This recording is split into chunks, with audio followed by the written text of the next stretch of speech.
Want to know how to create an audience of raving fans without having to spend thousands of dollars on big promotions or fancy marketing strategies? Well, then there is one very important thing that you must get right, and it has nothing to do with your business plan, or how long you've been around, or how many people are on your email list, or even how good your marketing is. I know, shocker, but I'm talking about one very important thing called branding. And in this video, I'm going to walk you through a simple 5-step branding exercise that can help you create a unique brand voice and keep your customers coming back again and again. Stay tuned. Hey Posse, what's up? It's Alex, and I'm very excited for this tutorial because I firmly believe this is something that far too many brands and businesses overlook. Yep, I'm talking about branding, and I am not just talking about visual branding. You know, the colors, the fonts, the logos, and the imagery of your brand. There is another part of branding that is so overlooked but so important. Of course, I am talking about your brand voice. Your brand voice is very important.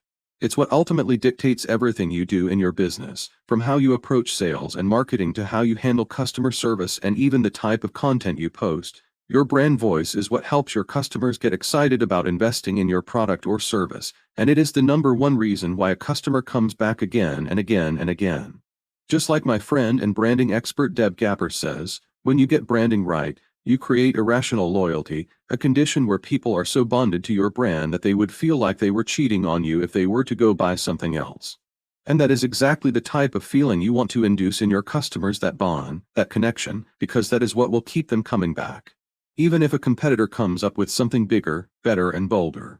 That is why they'll pay 5 times more for your product than they would for some Joe Schmo product that does exactly the same thing. And that is what will help you sell out your product launches before customers even know what the hell they're buying. Trust me, this has happened to me before, and I promise you it all has to do with my brand voice. So there are 5 very crucial elements that make up a strong brand voice.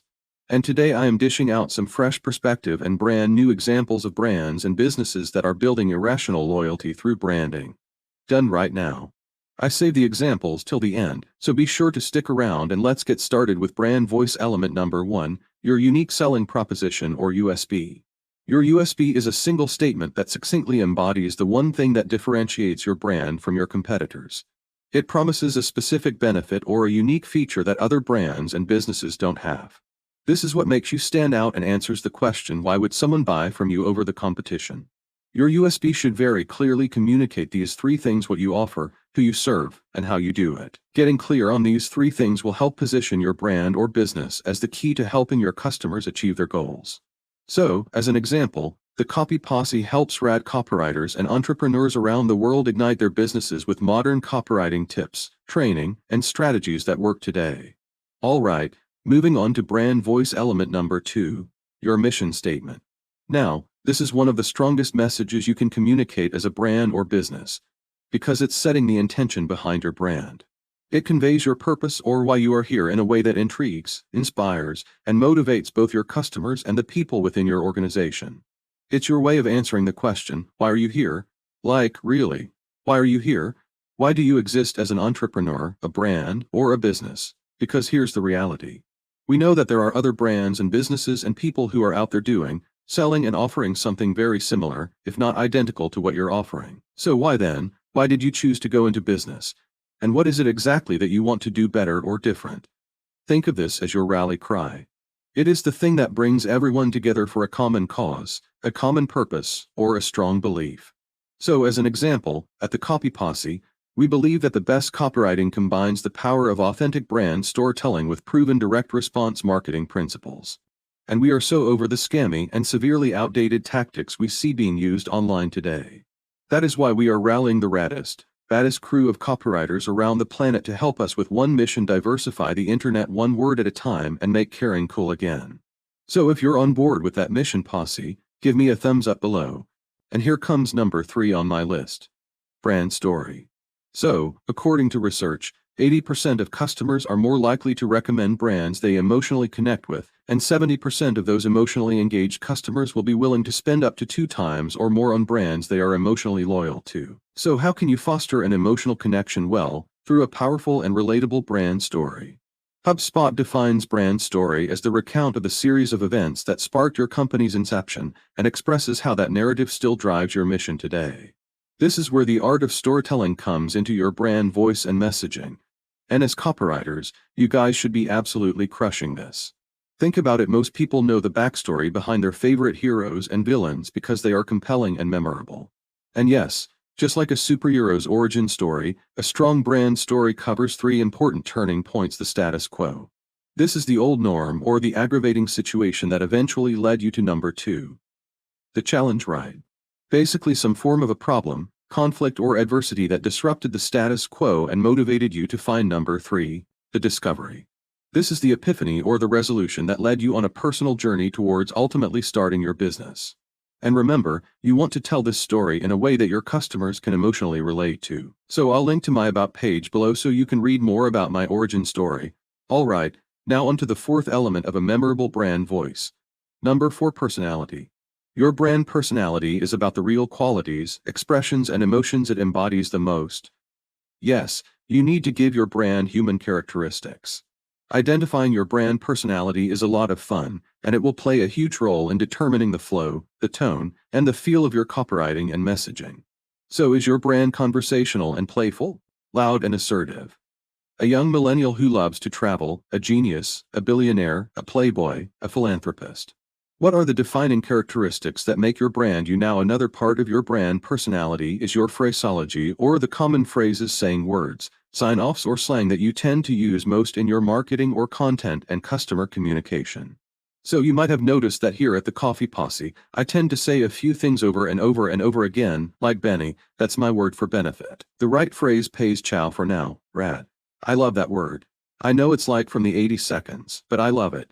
These are all my go-to phrases that I come back to again and again and again. And my audience knows that they are the foundational phrases of my brand, so they've come to expect them in my messaging. If I were to suddenly stop saying one of those phrases or use a different phrase in its place, it would probably throw my audience off and make them think, what? That doesn't sound like Alex, who's writing these emails. So having a few phrases and words that you always use as a brand or business is important because it keeps your messaging consistent and cohesive across all platforms and lets your audience know, yep, that's the Copy Posse. So when I'm working with clients to create a brand voice guide, I'll create a glossary of their most common phraseology so that it can be given to everyone who communicates on behalf of the company, all the way from the, traffic team to the customer support team. Alright. Now our final must-have brand voice component is number 5, values. So your brand values represent what your brand stands for, which is also what you, the person or team behind the business, stand for. These are the guiding principles that shape every single aspect of your business, from your message to your customer experience, to the buying journey to your refund policies. Everything, right? Once you've got a good idea of your USP, mission statement, and brand story, it's time to strip all of that down to your core values. Now, if this is something that you're really struggling to identify, or you're going to those generic words that you just hear all the time, remember you can always refer back to your customer avatar or your ideal customer. And that's because as a brand, you want your values to mirror your customers' values. Alright. Now, are you ready to see some brands that have nailed their branding and built up a massive fan base of irrational, loyal customers based almost exclusively on their core values, and then also speaking to their customers' greatest fears? I know I am. So the first example on my list is Apple, probably the ultimate example of irrational loyalty. Most of us Apple fanatics know damn well that there are probably better versions. I know.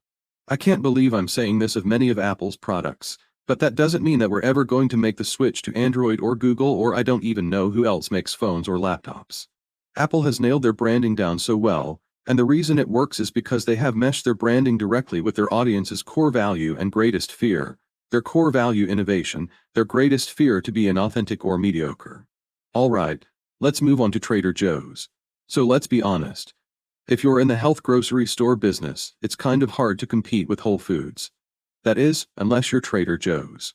The people who love Trader Joe's, and they won't shop anywhere else, Whole Foods included. And that's because Trader Joe's nails their branding. They are fun, whimsical, gourmet, and cost-effective.